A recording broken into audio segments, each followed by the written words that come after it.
नमस्कार दोस्तों, स्वागत है आप सभी का इन खबर यूपी पर। झांसी की लेखपाल ऋचा सोनी और कारपेंटर नीरज विश्वकर्मा के विवाह का विवाद खूब सुर्खियां बटोर रहा है। हाल ही में लेखपाल बनी ऋचा सोनी पर नीरज विश्वकर्मा के इन आरोपों के बाद कि लेखपाल बनते ही उसने शादी का रिश्ता तोड़ लिया, ऋचा सोनी ने मीडिया के सामने आकर खुद पर लगे आरोपों पर सफाई दी है। ऋचा सोनी ने नीरज विश्वकर्मा से रिलेशन की बात मानी है, लेकिन शादी से इनकार किया और नीरज को ब्लैकमेलर बता दिया। लेखपाल ऋचा ने कहा कि यह बिल्कुल गलत बात है, कोई शादी नहीं हुई है। उसने फर्जी पेपर बनवाए थे या दिखाने के लिए कि हमारी शादी हो चुकी है। हमारा केस चल रहा है। फर्जी फोटो बनवाकर धमकी देता था कि सोशल मीडिया पर डालकर बदनाम कर देंगे। उसके डर से हम कहना मानते रहे थे। वो बहुत गंदा लड़का था, शराब पीकर मारपीट करता था।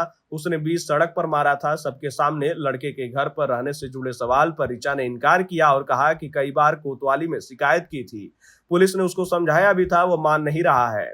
पूरी तरह ब्लैकमेल कर रहा है और बदनाम करना चाहता है। उसके पास जो भी प्रमाण पत्र है वे सब फर्जी हैं। उसने वकील को पैसे देकर बनवाए हैं। फोटो उसने झूठ बोलकर खिंचवाए थे। कहा था कि कोई पेपर बनाना है, उसमें लगने हैं। लड़के से जान पहचान के सवाल पर ऋचा ने स्वीकार किया कि वह उसे जानती है। यह भी कहा कि कुछ समय पहले रिलेशन थे, उसी वजह से उसके पास हमारे कुछ फोटो हैं। उन्हीं फोटो के आधार पर नीरज हमें ब्लैकमेल करता रहता है।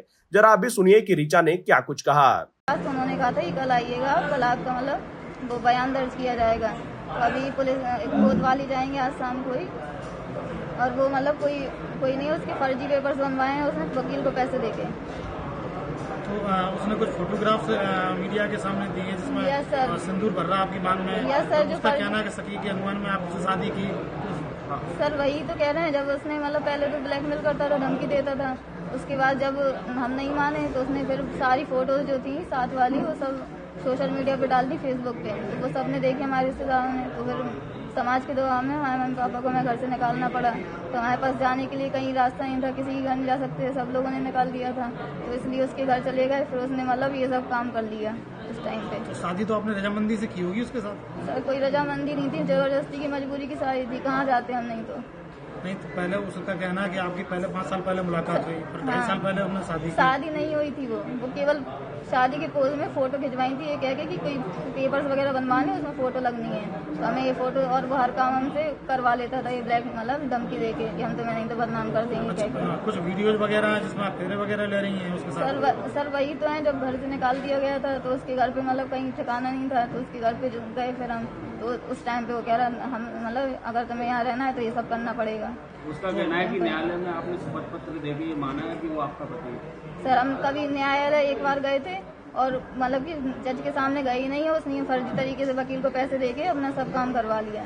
फैमिली कोर्ट में कोई मामला चल रहा आपका? सर कोई मामला नहीं चल रहा है, वो कहता ही चल रहा है, लेकिन हमारे पास कोई उसका वो नहीं आया है कोर्ट की तरफ से नोटिस। तो आपका क्या मानना है, वो शादी नहीं थी, लिव इन में थी आप? सर कह सकते हैं, पर शादी दो लोगों की रजामंदी से होती है, पर हमारी कोई रजामंदी नहीं थी। वो मजबूरी में और जबरदस्ती की शादी करवाई है उसने। लिव इन रिलेशनशिप में रह रही है? नहीं सर, सर हम अपनी मर्जी से नहीं रह रहे हैं। अच्छा रह ठीक रहे है। थे। अब इतने सारे वीडियो वायरल हुए हैं, वो मीडिया में गया, आपका पत्नी बोला, और आप आज मतलब पूरे देश में वायरल हो, तो ऐसे में आप क्या कदम उठाएंगे उसके लिए? सर हम कल कोतवाली गए थे और आज फिर से जाएंगे, तो वहाँ पर मतलब रिपोर्ट लिखवाएंगे, उनके सामने बयान देंगे, तो पुलिस पर एक्शन लेगी। कानूनी तौर पे हम काम करेंगे, ऐसे किसी को बदनाम नहीं करेंगे। अच्छा, वो ये दावा कर रहा है कि आपकी पढ़ाई लिखाई में नीरज ने बहुत योगदान दिया, वो बढ़ईगिरी का काम करता था। सुना आपने कि ऋचा ने क्या कुछ कहा था। वहीं नीरज के दावे के अनुसार ऋचा सोनी से उसकी शादी 6 फरवरी 2022 में हुई थी। 3 साल पहले से मुलाकात थी, पहले दोस्त हुए, फिर हमारे बीच प्यार हुआ और हमने शादी कर ली। नीरज का कहना है कि अब वह लेखपाल बन चुकी है और हम कारपेंटर हैं, इसलिए वो हमारे साथ नहीं रहना चाहती है। नीरज विश्वकर्मा ने अपनी शिकायत में बताया कि उसकी पत्नी का नाम ऋचा सोनी विश्वकर्मा है। हमने बकायदा राम राजा सरकार के यहाँ शादी की, मंदिर में फेरे लिए, हमारा सेक्शन 9 का मुकदमा चला, उसमें राजीनामा हुआ।